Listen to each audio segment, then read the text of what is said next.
এখন গরম পড়তে শুরু করে দিয়েছে, তাই এই সময় একটু হালকা পাতলা কিছু খাওয়ার মন চাইছে। তো এই রকম সময়ে আপনারা এরকম সবজির একটা ঝোল তৈরি করে নিতে পারেন।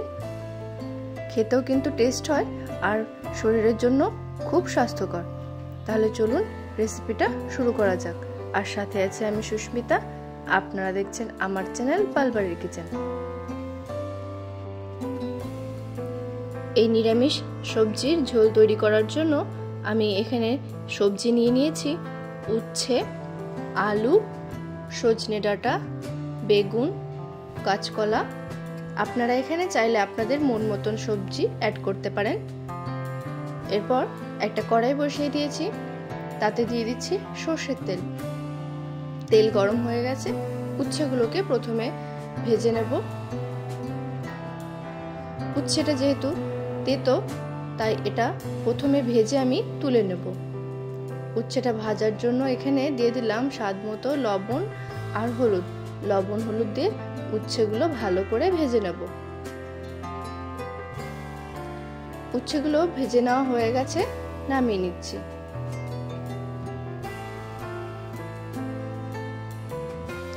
এরপর ওই তেলে ফোড়নে দিয়ে দিলাম গোটা জিরে।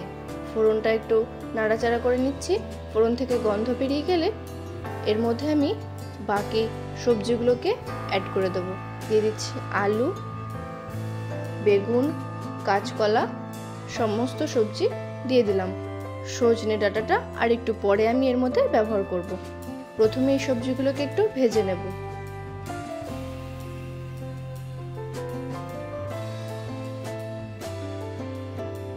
সবজিগুলো ভাজার জন্য দিয়ে দিলাম স্বাদ অনুসারে লবণ আর পরিমাণ মতো হলুদ। লবণ হলুদ দিয়ে সবজিগুলোকে একটু ভালো করে ভেজে নিতে হবে।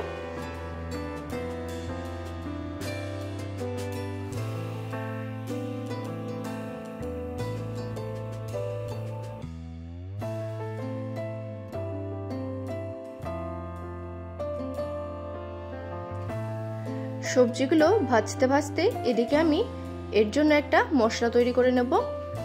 আমি শিলনোড়ায় মশলাটা তৈরি করব। নিয়ে নিয়েছি আমি আদা, গোটা জিরে আর কাঁচা লঙ্কা। এরপর মশলাটা আমি শিলনোড়ায় ভালো করে বেটে নেব। এরকম হালকা পাতলা ঝোল তৈরি করলে কিন্তু মশলাটা শিলে বেটে নিলেই খেতে দারুণ লাগে। এরপর আমি সজনে ডাঁটাটাও দিয়ে দিলাম। সবকিছু সবজির সাথে সজনে ডাঁটা দিয়ে আবার ভেজে নিচ্ছি।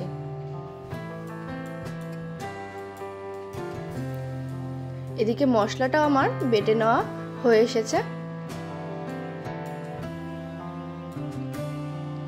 এরপর বাটা মশলাটা দিয়ে এবার ভালো করে কষিয়ে নিতে হবে। মশলা বাটিটা ধুয়ে আমি সামান্য জল এর মধ্যে দিয়ে দিলাম। এরপর সমস্ত সবজির সাথে মশলাটা ভালো করে কষিয়ে নেব।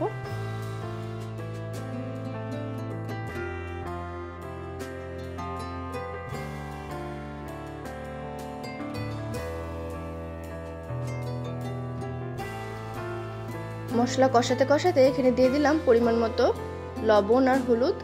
লবণ হলুদ দিয়ে আবারও একটু ভালো করে সবজির সাথে মশলাগুলোকে কষিয়ে নিচ্ছি।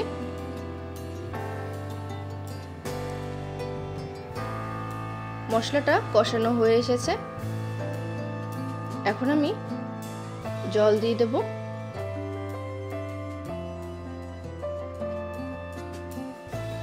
জলটা এখানে আপনাদের প্রয়োজন অনুপাতে ব্যবহার করে নেবেন।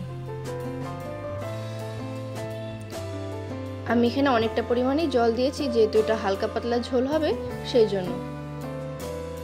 এরপর ভালো করে একটু ফুটিয়ে নিয়েছি।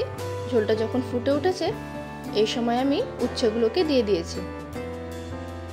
উচ্ছেটা দিয়ে আবারও বেশ কিছুক্ষণ একটু ঝোলটা ফুটিয়ে নেব, যাতে সমস্ত সবজিগুলো সুসেদ্ধ হয়ে যায়।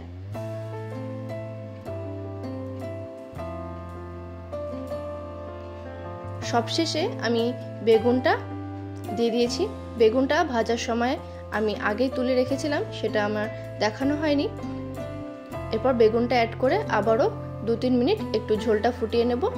সমস্ত সবজিও খুব ভালোভাবে এখানে সেদ্ধ হয়ে গেছে। 2-3 মিনিট আর একটু ফুটিয়ে নিলেই তৈরি হয়ে যাবে গরমকালে নানান রকম সবজি দিয়ে এরকম একটা নিরামিষ হালকা পাতলা তরকারি রেসিপি। গরম গরম ভাতের সাথে এরকম একটা রেসিপি হলে কিন্তু দুপুরের খাবারটা দারুণ জমে যায়। কাদের কাদের এরকম সবজি দিয়ে রেসিপি পছন্দ আপনারা অবশ্যই একটা ছোট্ট কমেন্ট করে জানাবেন। আর আমার ভিডিওটি ভালো লাগলে অবশ্যই একটা লাইক করে দেবেন আর আমার চ্যানেলটি সাবস্ক্রাইব করে পাশে থাকা বেল আইকনটা প্রেস করে দেবেন। তাহলে যখনই আমি একটা ভিডিও আপলোড করব তার ইনস্ট্যান্ট নোটিফিকেশন আপনাদের কাছে পৌঁছে যাবে। ধন্যবাদ।